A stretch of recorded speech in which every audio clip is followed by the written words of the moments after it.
What is up, everybody? Welcome back to another episode of Talk of the Tundra, your Green Bay Packers podcast that is a proud partner of the Eurostep Podcast Network and the Blue Wire family.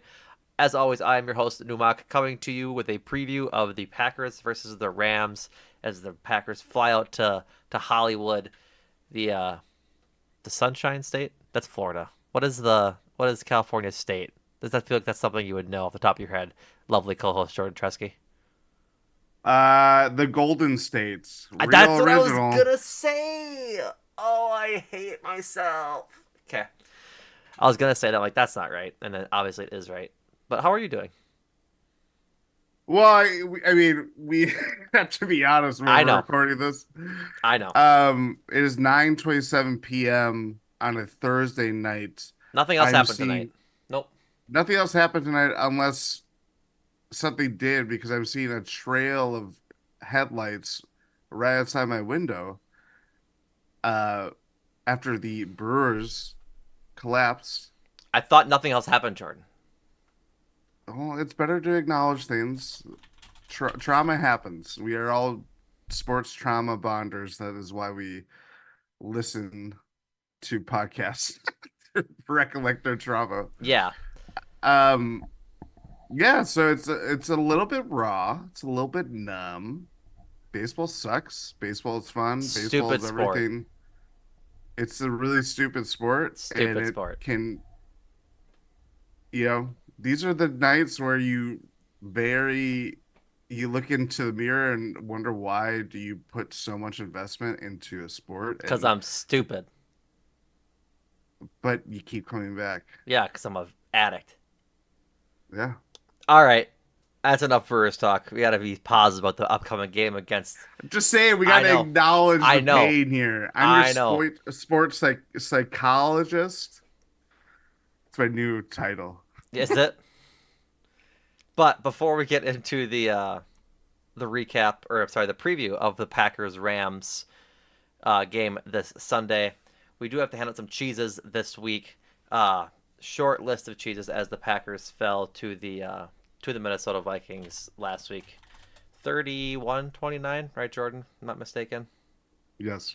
31-29 in what was an albeit horrendously ugly game as the Packers got blown out in the first half and tried to make it a game in the second half. So, not too many candidates for cheeses this week, just four. First is Jaden Reed, 7 catches on 8 targets, 139 receiving yards, 1 touchdown, and 1 carry for 2 rushing yards. Next up is Xavier McKinney, 4 tackles, 2 which were solo, another interception, and I think that pass breakup counts as the interception too, if I'm not mistaken, or maybe not. He had the one dive that he wasn't there for. I'm not sure if he had a PBU on that though. Regardless, next candidate is Zach Tom, 89 PFF grade, highest of all Packers. 2 pressures allowed, 1 hurry, and 1 hit. The last one is Daniel Whalen, 3 punts, 180 yards. Longest punt was 74 yards. So, with that, Jordan, actually for context, want to um, make sure people are aware. After every punt the Packers had, um, the Vikings, I believe, didn't score on that drive. They went Packers on their 3 punts. The Vikings went. Uh, the first one was the muff by. Jalen Naylor. Thank you. Uh, I forget who it was. But then the next one, the Vikings threw an interception, and then after that, the Vikings went 4 and out and punted. So, with that, do you have any locks, Jordan? I think I have 3 locks out of the 4. I'm not interested in giving Zach Tom a cheese this week. so I think we're I think we have our cheeses. Is Are that what you're telling me?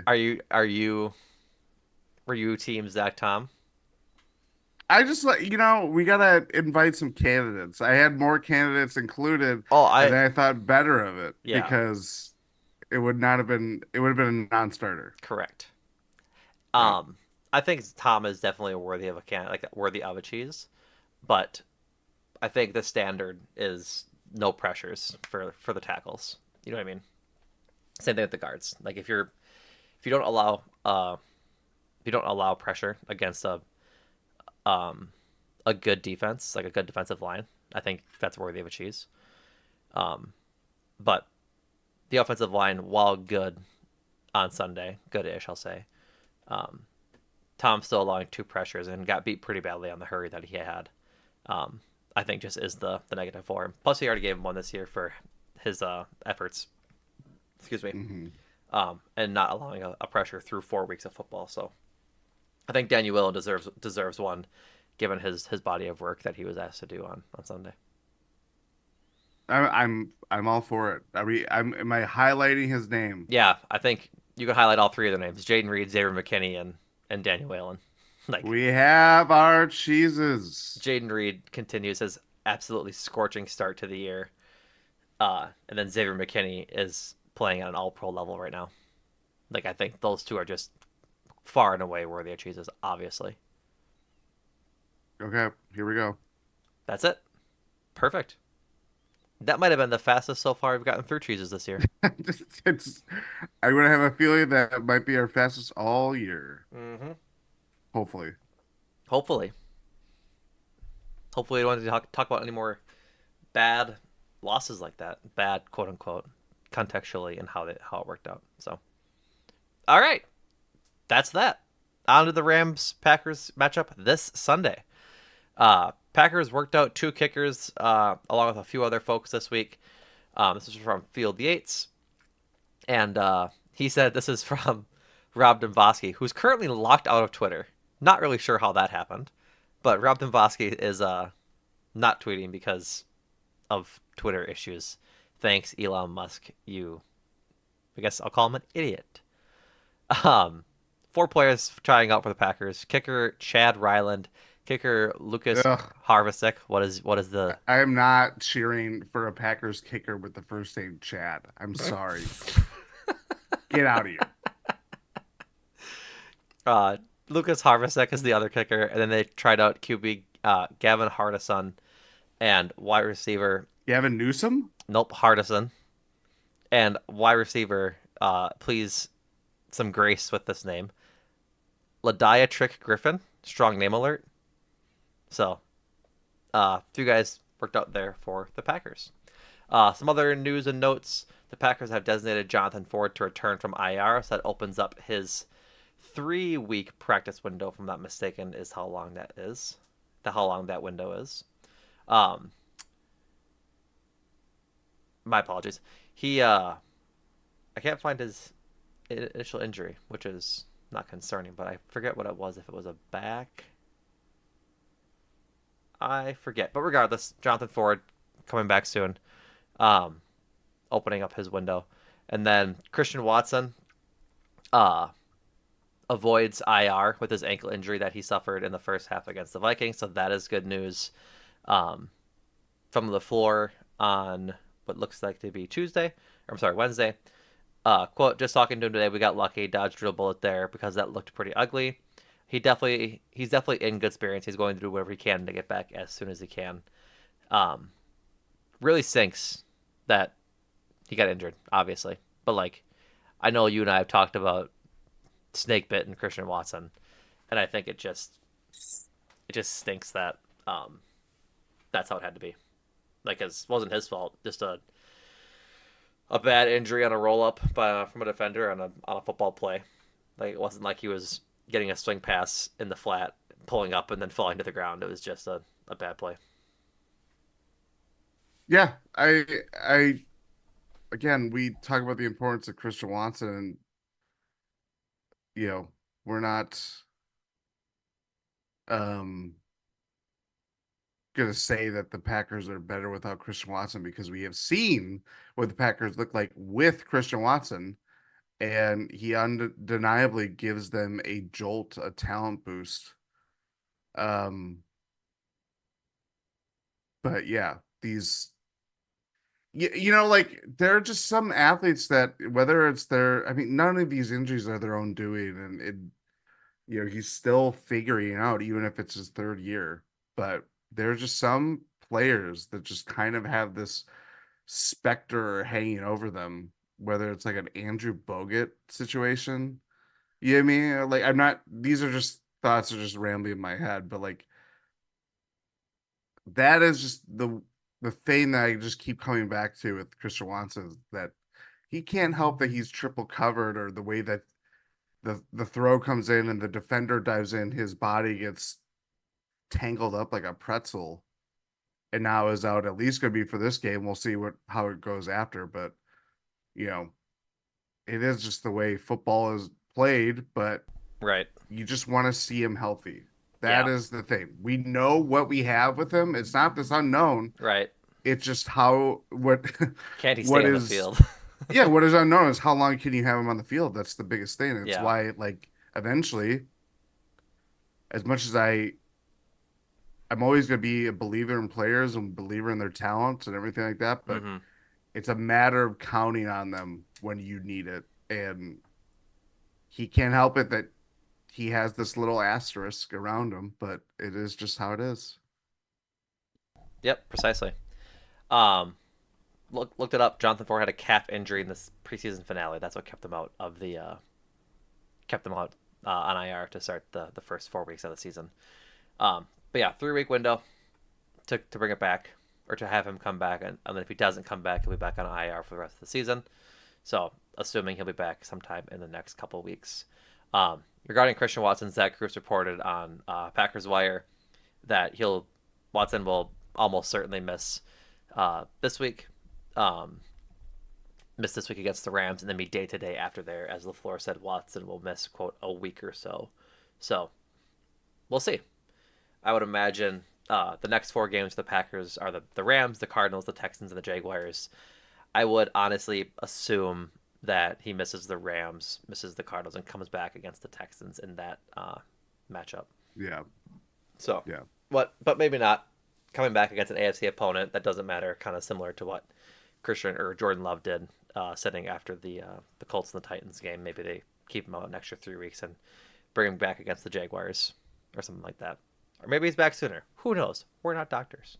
So, um, with that being said, the rest of the injury report is as follows. Um, Packers have a long one, so I guess we'll start with the Rams because there's a little bit more easier to digest. Cooper Kupp with an ankle injury is a DMP Wednesday and Thursday. Laurel Murchison, their defensive end, has a forearm and a new foot injury that he was limited on Wednesday, and he's a he has a new foot injury. uh What happened to his old foot? just doesn't work no more.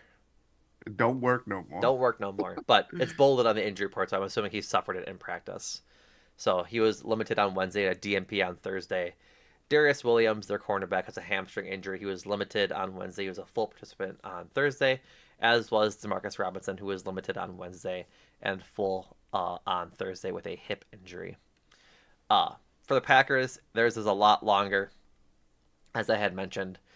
Jair was limited after being a DMP on Wednesday with his groin injury that caused him to miss last week's game. Kenny Clark has a toe injury. He was a DMP on Wednesday, um, and was limited on Thursday. Edgerrin Cooper has a hip injury, limited on Wednesday. He did not practice on Thursday. Romeo Dobbs has a family or a personal issue. My apologies. He did not practice on Thursday. Elton Jenkins has a knee injury. He was a DMP and then limited on Thursday. Jordan Love was a full participant in practice on Thursday, so no injury designation for him. Uh, Coming into Thursday, Jordan Morgan and Carrington Valentine were both limited with their shoulder and ankle injuries, respectively. Luke Musgrave, Christian Watson, and Devontae Wyatt all did not practice on Thursday, all with ankle injuries. So, with that being said, let's hop into the series. Look at the history a little bit. Packers are 48, 46, and 2 lifetime against the Rams. 2-1 against the Rams in their 3 playoff matchups against one another. 4-0 against the Rams in Matt LaFleur era, which included the 32-18 win over the Rams in the 2020 divisional round. The last win the Packers had over the Rams while playing in Los Angeles was December 18th, 1966. That number obviously skewed a bit since the Rams left for St. Louis shortly thereafter, or whenever they went to St. Louis, and then have now been back. And I think in the time that the Rams have been in LA, I don't think the Packers have played them in LA, if I'm not mistaken. I think the Rams have come here, I think 3 times now, They played once in LA and then it must have since lost. It was yes, it was a Mike McCarthy one of his last games. Oh, okay. But There was something with like Ty Montgomery. I could look it up the game, but there was some. It was like a really like the crappy way to Rams moved lose to that LA game. feels not that long ago. Like 2018 seems too far in the past for that to have happened. I'm not saying It was you're. like I 2016. know. I'm not saying you're wrong. I'm just telling you the way my brain is operating. That it just seems sooner than that. If you Hmm. were to say like, "Hey, Numac, when did the Rams move to LA?" I probably would have said 2018 or 2019 because then they won it in 21, right? Yeah, yeah, 21 and 22. I forget. 21 season, 22 Super Bowl. Got it. Um, Packers beat the Rams shorthanded 20-3 in Week 9 last year. That was I forget who started for them at quarterback. It wasn't Baker because that Of was which one? the 20-3 win last year. Oh, it was because it It wasn't. was Brett Ripien. Yeah, because it wasn't Stafford. Yeah, yeah, yeah. Um, so going into this week, it'll be the battle of the LaFleurs. Uh, Matt LaFleur's brother Mike is the offensive coordinator uh, in LA. Will be a second straight year. Obviously, they go up, and the Rams are 1-3, tied for third in the NFC West, and have a negative 40 point differential. And their lone win came against beating the 49ers in Week 3. They've lost to the Lions, the Cardinals, and the Bears. So let's hop right into it. Things to watch for. I think first and foremost, we've got to talk about the explosive offense that the Packers have. The most explosive offense. It's like Michael Bay. That is exactly what it is. The Packers have the most explosive offense in the NFL, um, counting plays as more than 10 yards for a rush and more than 20 for a reception. Packers have 38 of those such plays. Second is the Niners, followed by the Ravens in third with 34 and 33, respectively. Packers have 21 rushes over 10 yards. Yep, that's right. And then 17 receptions of over 20 yards, getting to that 38 number. Meanwhile, the Rams are not great in that category. They are ranked last in opponent. Or I'm sorry, where was their explosive play meter? I missed that on the thing. It's not good. I think it's bottom 10. I can't count, but they only have That is for offense. right. Going off the same thing Yeah. I was just playing off of. Oh, gotcha, Yeah, gotcha, gotcha. they have 18. So hampered by the fact that they don't have a Puka Nacua. They don't have a Cooper Cup. I don't think he's playing this week. I'm pretty sure he's out for the next couple weeks. And He has not practiced all week and either. he didn't practice last week either. I don't think. Um, if I'm not mistaken, their starting receiver is Demarcus Robinson. So Yes, their leading healthy receiver right now is Tutu Atwell. yeah, it's not great. But the Rams rank last in opponents' yards per play, 6.4 effective. I think it's pass yards per play. But and then they've allowed the second most touchdowns and the second most points per game. The Rams defense also has the third highest third down conversion rate, 50%, and they have the highest opponent passing yards per play at 8.1. Rams run defense has also allowed the most rushing yards in the NFL, and the 31-point loss to the Cardinals in Week 2 has inflated their porous defensive performance so far. My apologies on my stutter. But yeah, the Rams are hurting right now. The injury report doesn't say as much, but they are not scoring a whole lot of points with Stafford and Kyron Williams leading the way. So a good opportunity for I think what we've seen already thus far from the two Jordan Love games we saw for the offense just to go nuclear once again. Like they've had two games of over 400 yards in the two games Jordan Love has played, and I don't think that this is going to stop this week. I think the Packers have a good chance to replicate those performances uh, in their Week 5 matchup. If everything goes to plan, this could be a very good game for this offense to really correct their execution, not lament, fumbles or errors or stuff that keeps them out of the end zone. We all know the kicking situation, but if you don't have to turn to your kicker because you failed to convert a third and long or third and middle, medium, and you're in the red zone and all this stuff. Like this Packers offense, for all the problems that people may have with it, and obviously Lowe's injury and whatever, it's moves the ball. Like they're getting everything they want. It could be performing even better. That is the crazy thing.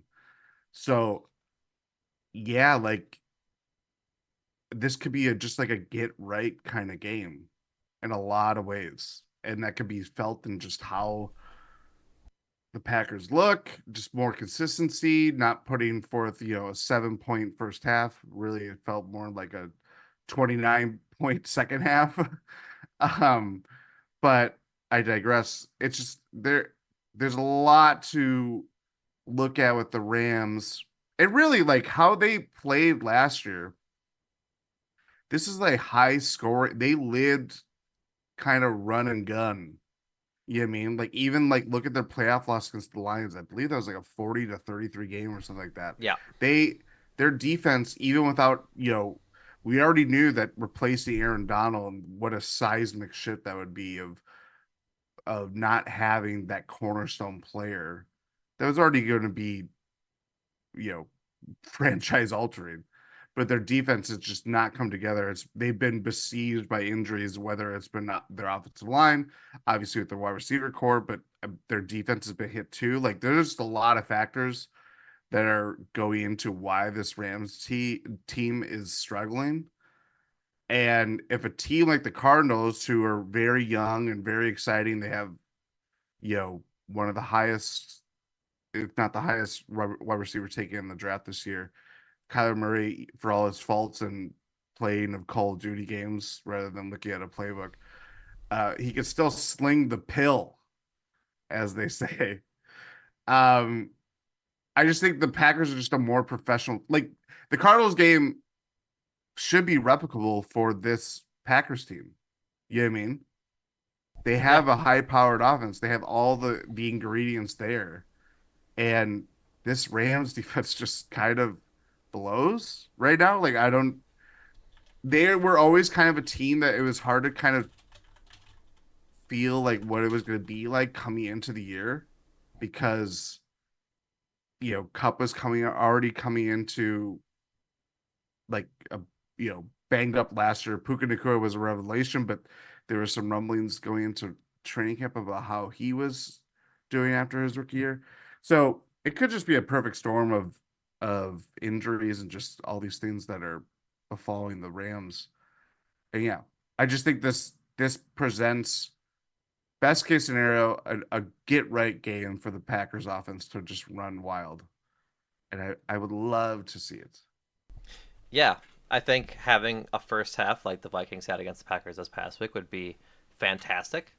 Mostly because I think they're just able to, right? Like Yeah. I don't know if a 28-point first half is super on the table, just because that's hard to do. Um, excuse me.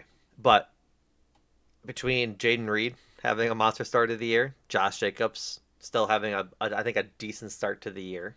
Like he's been kind of touch and go depending on who he's running against. Um, but then throw in Tucker Kraft having a good start to the year, and I think Dontavian Wicks is going to be featured a whole hell of a lot more in this offense, or as much as he was last week against the Vikings. Like maybe it's not 13 targets again, but it very well could be 8, could be 7, and I think he'll have hopefully a better result than he had this past week, where he was dropping balls all over the place. He focuses up a little bit and starts catching the ball, get out of that sophomore slump that he's in. But yeah, this offense has weapons. We know it does, and so Yeah. going into SoFi Stadium and just lighting it on fire, I think is going to be a plus. Because if I'm not mistaken, correct me if I'm wrong, Jordan. The Chargers also play at SoFi, right? Yes, they do. But so that's a destination location for fans. So we can definitely expect to see a lot of green in the stands in SoFi. So they'll have some sort of fan base there cheering them on and whatnot. Not that that matters a whole lot, but there's going to be some roars when Jordan Love starts hitting bombs to Dontavian Wicks on the sideline, and hopefully Romeo Dobbs is back for the game from his personal reasons that he's missing practice for to have an impact as well because he's had a good start to the year too, despite that interception going off his hands that went off of Luke Musgrave's hands, which I don't blame for him whatsoever. He's had a good start to the year. Who? Dob- Romeo Dobbs? Dobbs, yeah. Thank you. Yep. Yep, yep. No problem. Um, yeah, I just really want to see a beatdown from this offense. That's kind of like what I'm looking forward to. I think it would be very disappointing if there wasn't, just because If it's it was tight, again, this yeah. is we have to remember too. This is those explosive plays are happening with Malik Willis under center, and Yep. that's not a demerit to Malik Willis given what he gave to the Packers those 2 weeks, but this is this offense is really good. It's just a matter of getting home, Yep. putting up six, and hopefully seven. Um, just saying.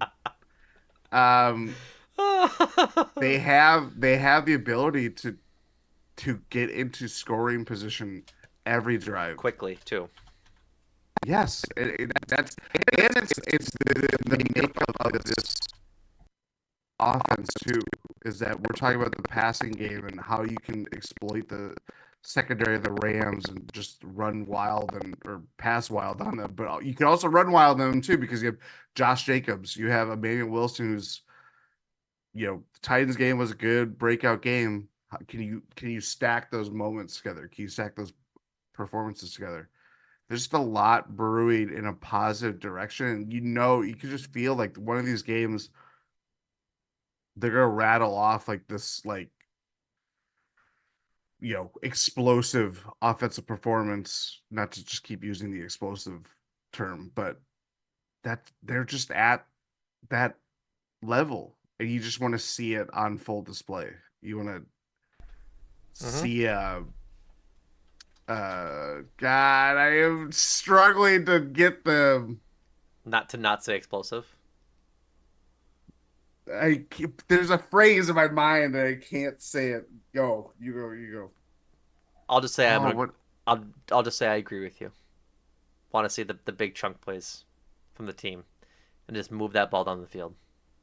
Why But can't I think of this word? it'll come to you in like two I know, and points. it's gonna piss me off that it didn't come like 3 seconds earlier. All right, folks, we're at like the 29, almost 30-ish mark. Come back here and Shock and awe. There we go. Ugh, hate getting old. you got it. You got there. Thank you. So yeah, I love some shock and awe, but that'd be pretty neat. So, A little um, shock and oh yeah. that was bad, Jordan. That was really bad. All right, next up, Packers got to figure out how to stop the run game. They did it for the most part last week against Aaron Jones. He kind of ran all over him as much as he wanted. They didn't really run the ball too much last week. Um, did so 3 weeks ago against Tony Pollard, or 2 weeks ago against Tony Pollard and Tyjae Spears. Didn't do it so much against Saquon and Jonathan Taylor ish. Kind of Jonathan Taylor kind of Saquon definitely not obviously. Kyren Williams in his sophomore year as well was really good for the Rams last year when he was healthy. Um, he has 73 carries for 238 yards and 5 touchdowns thus far. His 5 touchdowns are tied for the most amongst running backs, and he offers some juice in the passing game as well. Um, Despite those numbers, the Rams' 88 rushing yards per game ranks 28th in the NFL. The Packers have allowed 100 yards rushing to their opponents 3 out of the last 4 games to start the year. Obviously, with Cooper, Kupp, and Puka Nacua out, there'll be a steady diet of the run game and probably the play action game from Matthew Stafford um, from the Rams this during the game, just because Matthew Stafford is a good quarterback, knows how to run the play action well. So, yeah, Kyren Williams, I was a fan of him last year, obviously for fantasy reasons, but he got a lot of juice. He reminds me of like a shifty Shady McCoy.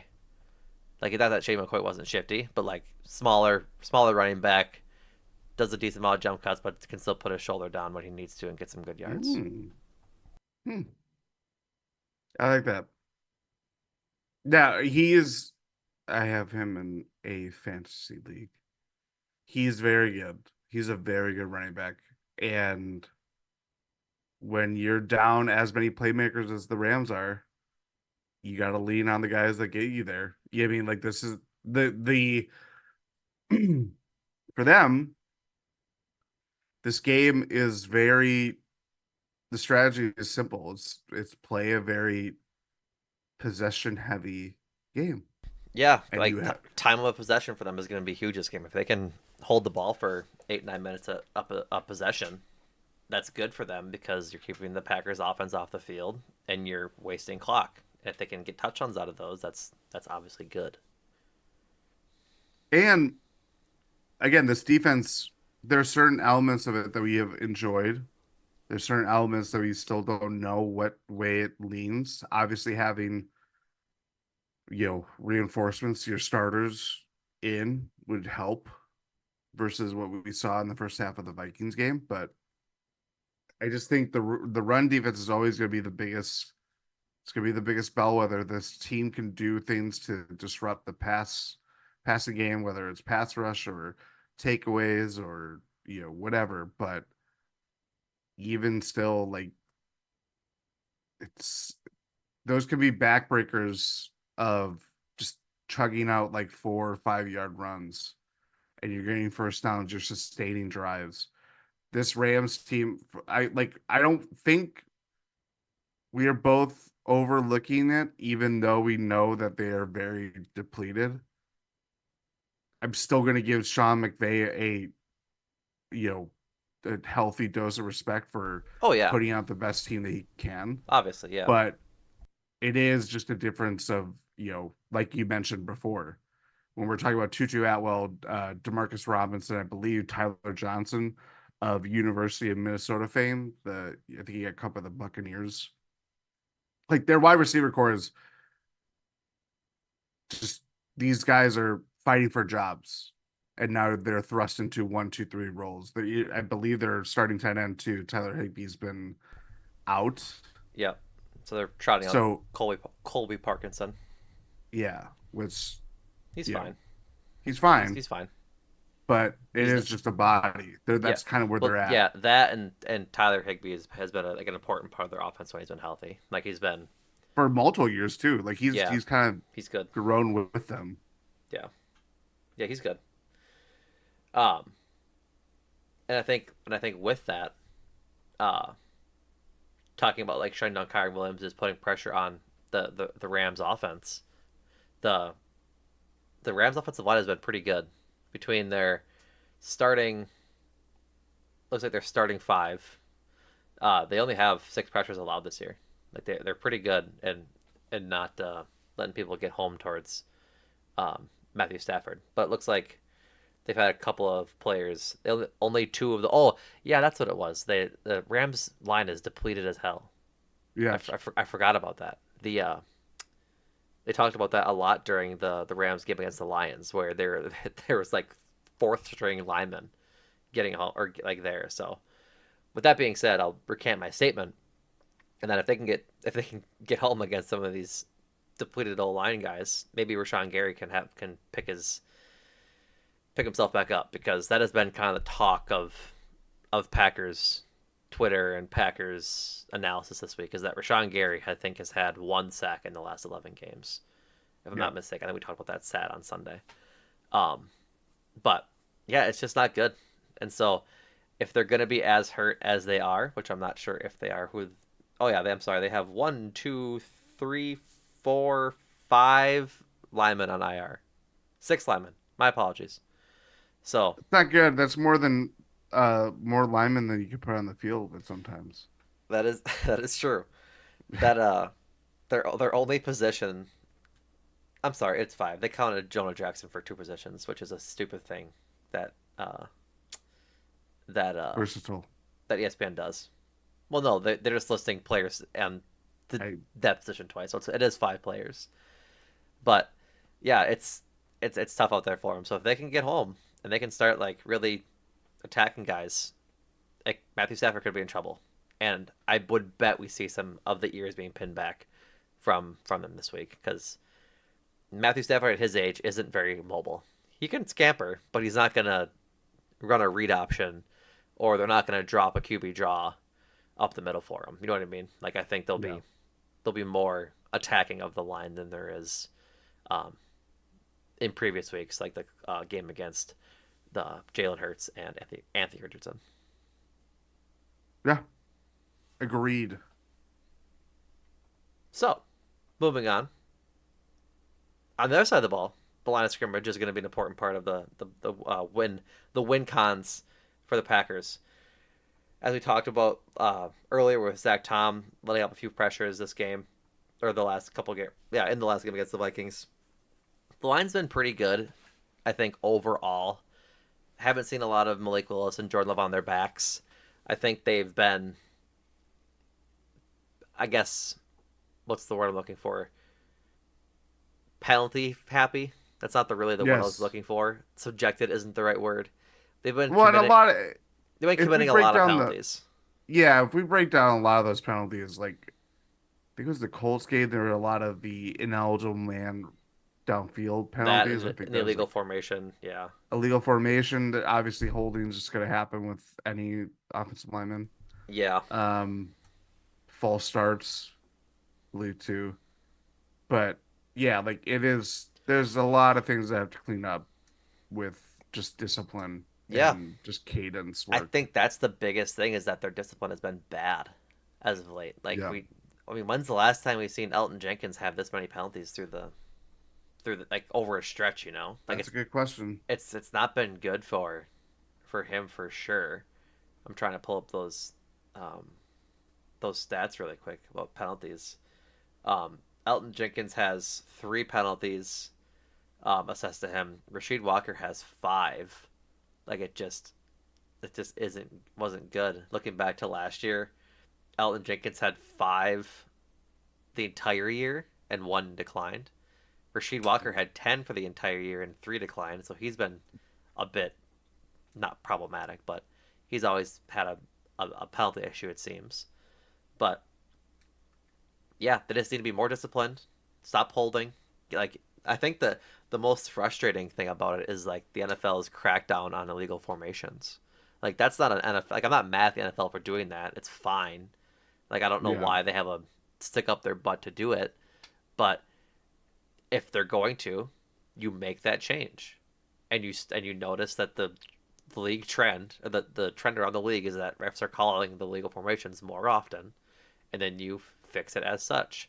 Like that's Adam Stanovich's job as the offensive coordinator, Matt LaFleur's job as the head coach, to make sure that's getting fixed in practice. yeah. And there's been too many this year already where they it ruins a good play, and it's like okay now it's first and 15, second and 15, or it makes a short third down, a long third down, and like that's just the stuff that just can't be happening anymore. And No, those are drive killers. drive killers. And like we say all this to talk about the offensive line because the Rams have a really good pair of edge rushers in Colby Turner and rookie Jared Verse out of Texas A&M, I believe. Um, Florida State. Florida State. Yep, that's right. Who is the guy at A&M? Maybe Uh, that wasn't Dallas Turner. No, Dallas Turner was the Bama guy. I yep. forget Texas A&M guy. If I could type, surely. Nope, I must have been making somebody up. Regardless, yeah, doesn't matter. Any who's will be between oh my god, I can't read. Colby Turner and Jared Verse. My apologies. They've been very disruptive to start the year. Turner's 18 pressures is tied for 10th in the league, and Verse's 17 pressures is tied for 16th. Each have a sack. The Rams have the highest opponent time to throw, 3.04 seconds, but have the highest QB pressure rate at 41.3. So they're getting home, but they're not getting home quickly.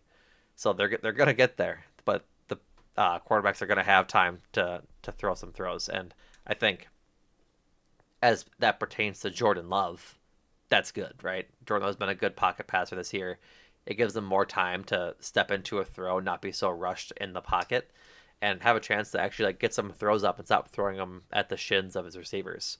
And I think once he gets more comfortable and starts doing more of the things we've been used to him doing, he'll really start to be coming into his own and things like that. Because we've said it already a few times this pod, but um, 400 yards of offense in 2 games that he's played is very good, and a lot of it was through the air. And Yeah. of course, they've had to do that because they're down a little bit, and there's softer defenses, etc. But the there's a lot of talk on Twitter and on in chats and whatnot about the Vikings playing prevent defense in the second half of the game. That was not what was happening. Like the Vikings were blitzing, the Vikings were playing their regular defense. It wasn't prevent for half an hour. Like Jordan Love was beating their good defense. I don't think Brian Flores knows how to play prevent defense Yeah, based on I how don't he. think that's in his vernacular, frankly. No. So, um, yeah, if Jordan Love has time to throw, I expect a big game. And I'm like I said, we said it earlier. We're really hoping that's that's what this comes down to. I think too, I think this is again, we kind of got thrust into just winning against the Vikings rather than let's see how Jordan Love looks like coming out of injury. That is it's kind of the rub with the football season when stakes are getting a little higher is that the result becomes a little bit more important than the performance itself and kind of breaking things down. But I think with a team like the Rams, where hopefully the Packers take care of business, being able to kind of see how Jordan Love is, nearly a month it'll be a month to the day of getting hurt and what he looks like since then and how recovered is he. Like I think the biggest thing is that if protection, there are going to be some snaps obviously where protection doesn't hold. We saw last week. It's when his pocket was not there or was collapsing, his pocket presence was a little off. It rushed into throws. He was sailing throws. We saw that on a couple picks, certainly. That's part of the things that you're just not going to be able to equate in practice. And you can get there, but it's different when it's live game action and when people are trying to kill you proverbially. Um, so just watching how Jordan Love is going to be in the pocket and hopefully it's mostly clean, but when it's not, how do those throws look? Like footwork is everything, especially with the injury that he had. We know what he's capable of doing, but does he show signs of still not being there athletically or how does that look? I think that is to me, as they try to prevent the Rams edge rushers from getting after Jordan Love or just if they don't get home, they're frustrating him, obviously forces him into making quick decisions. And does that lead to picks? Does that lead to bad throws? Does that lead to, prevailing under pressure and hitting guys at the right time? Who's to say? But think I will probably be going into this game with more of that mindset rather than you're playing against your division rival who is all of a sudden the leading or winning the division. Yeah, Let's kick their ass. yeah, And you know, it's kind of different stakes that way. mm-hmm. Um, yeah. Really hoping that we can see some pressure from the D line. Really hoping for that. I think first and foremost, want to keep Jordan Love upright. Second Yes. most, I want to see Rashawn Gary get a sack. I think that just like has to be in the cards this week. Is it going to be? We'll see. But Yeah. big sigh when it comes to that. I'm not saying I'm starting to doubt, but there's a hint there of like Office Space scene hard cut. What do you do here? Which is very reductive of the defense, but I just want to see more than just pressures. You know what I mean? Like you just if you're Yeah. supposed to be that level of edge rusher, have to be getting home. Have to be getting Yeah. home. Just it's you have to. So, all right. Moving on, the Rams secondary, a little bit suspect, little bit suspect, and it starts with Tre'Davious White, who is tied for allowing the most TDs so far this season at 4. Uh, QB's NFL passer rating when targeting Tre'Davious White is 147.8. For those of you at home, that is literally perfect. Or I'm sorry, close to perfect. The Cameron Curl, their safety, who's their starting safety, has 2 touchdowns allowed this year. His NFL passer rating when targeted, his opposing quarterback's NFL passer rating when targeted, is actually perfect because it's 158.3. Eeh. Same with rookie Cameron Kitchens, who's allowed a touchdown as well.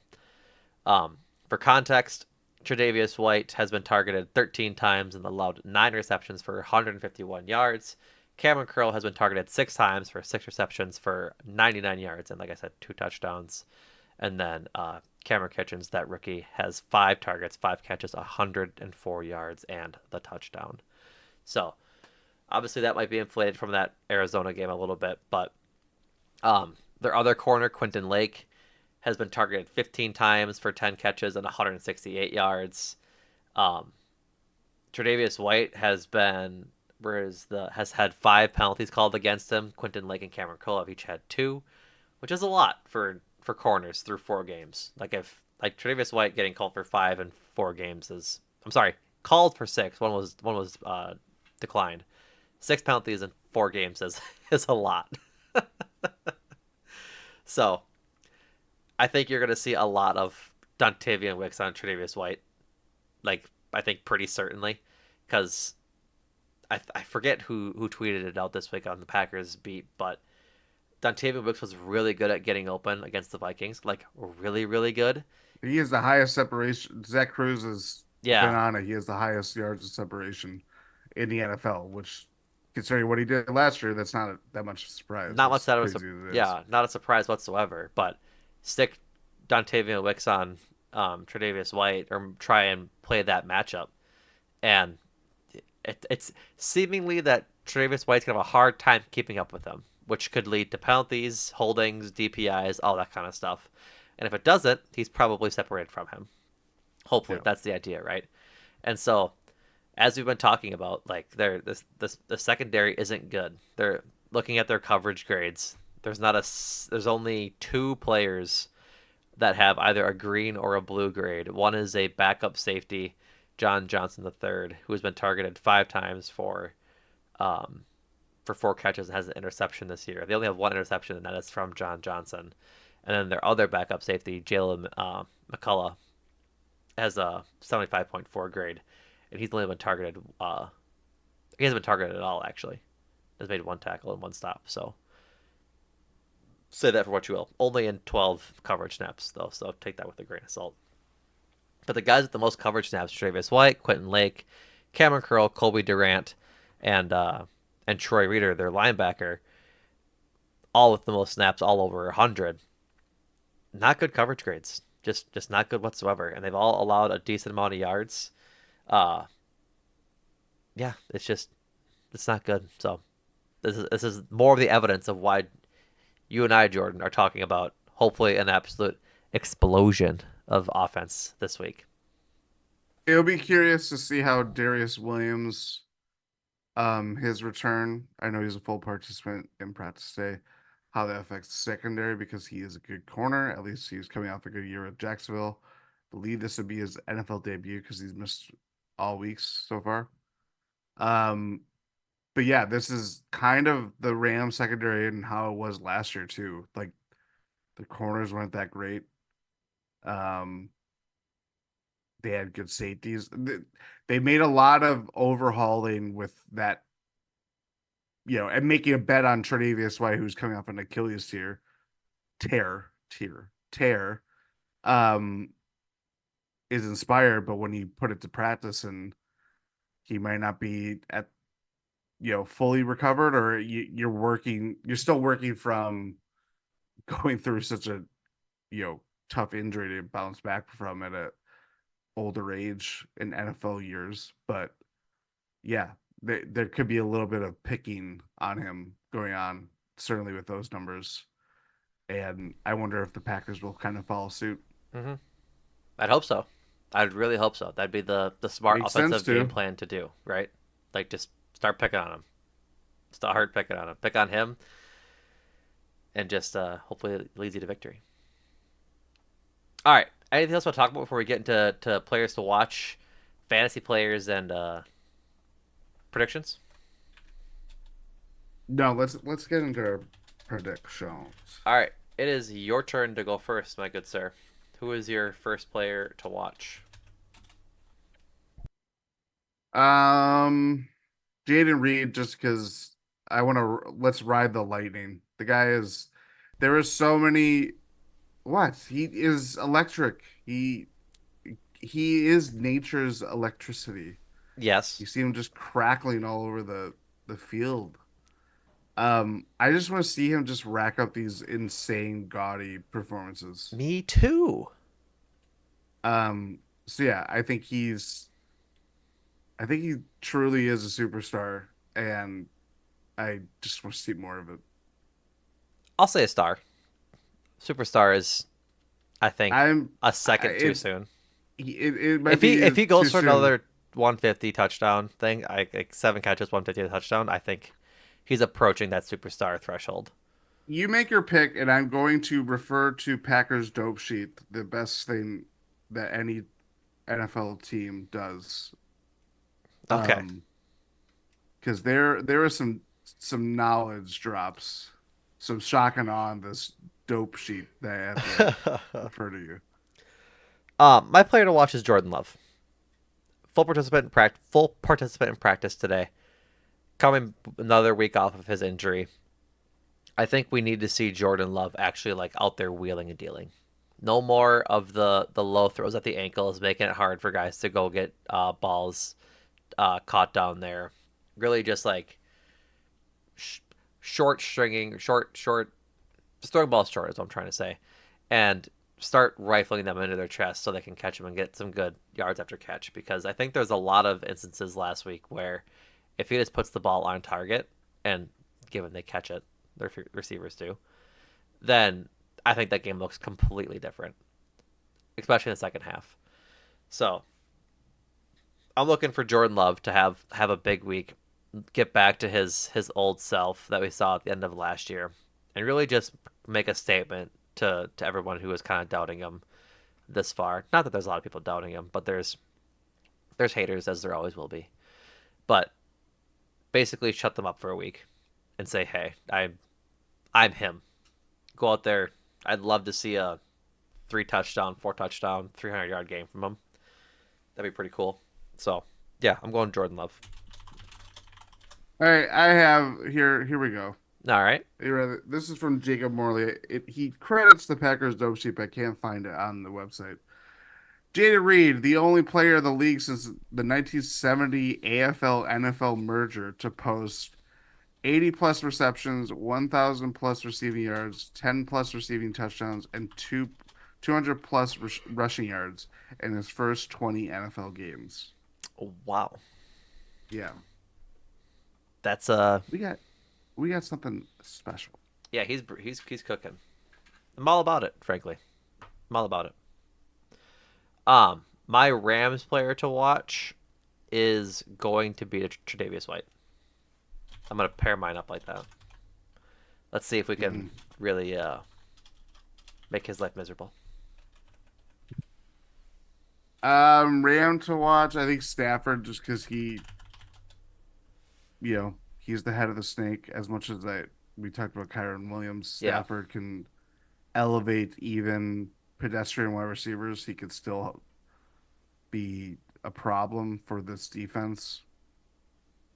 As much as I am bullish on what this offense looks like, I think this could be a very much closer game than we like or even anticipate going into it. Hmm. And if that is to happen, it's obviously going to be because Stafford finishes with over 300 passing yards, and it's not he's not a grinded out kind of guy. He's a guy that can still Now here's a guy that can still throw to lesser targets and still make them very productive, wide receivers or Hmm. tight ends or whatever. Yeah, fair enough. My fantasy player to watch is Dontavian Wicks. I think he has a big week, big bounce back. Pater, you think he adds more to his touchdown Oh counts? yeah, for sure.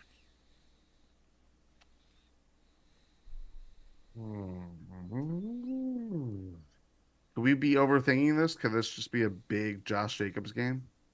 Maybe.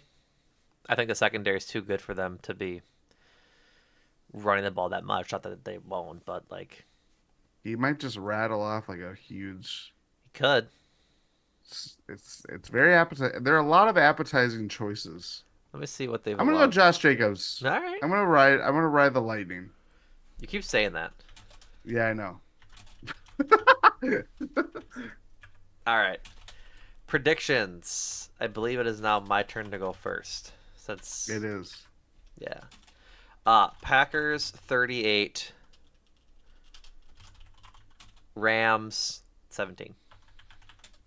Say Packers 38, Rams 17. Yeah. I really want just something definitive. That's why I The went the way I more did.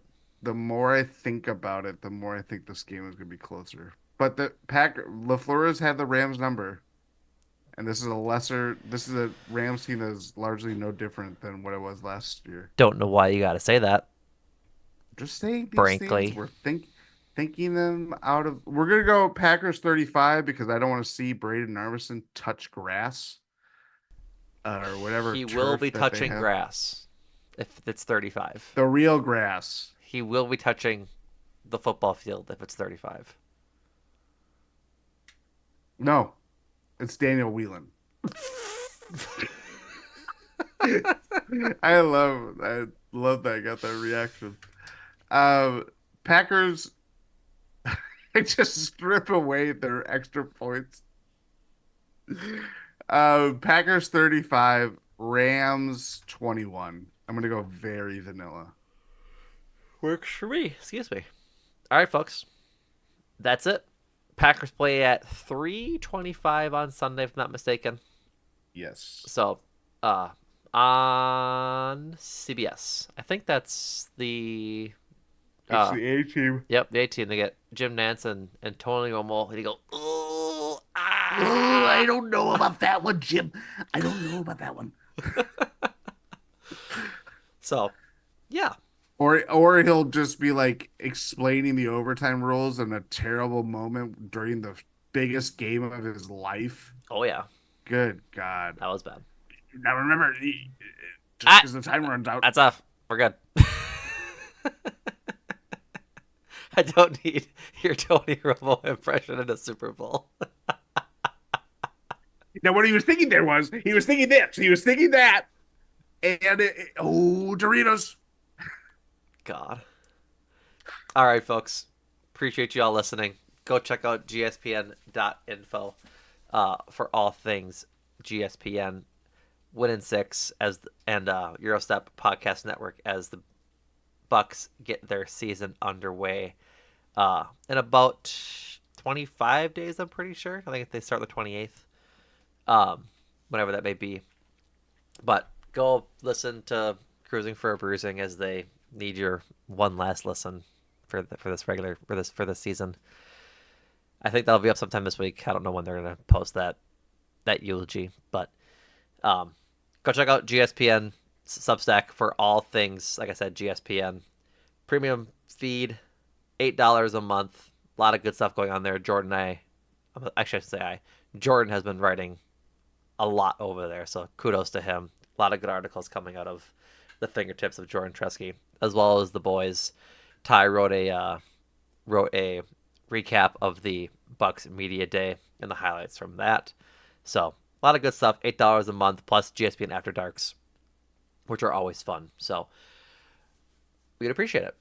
That's it for us. We'll be back in your podcast feeds Monday morning after the Packers are hopefully done beating up on the Rams. So, like I said, thank you so much for listening. Thank you so much for listening, and Jordan, thank you. Thank you.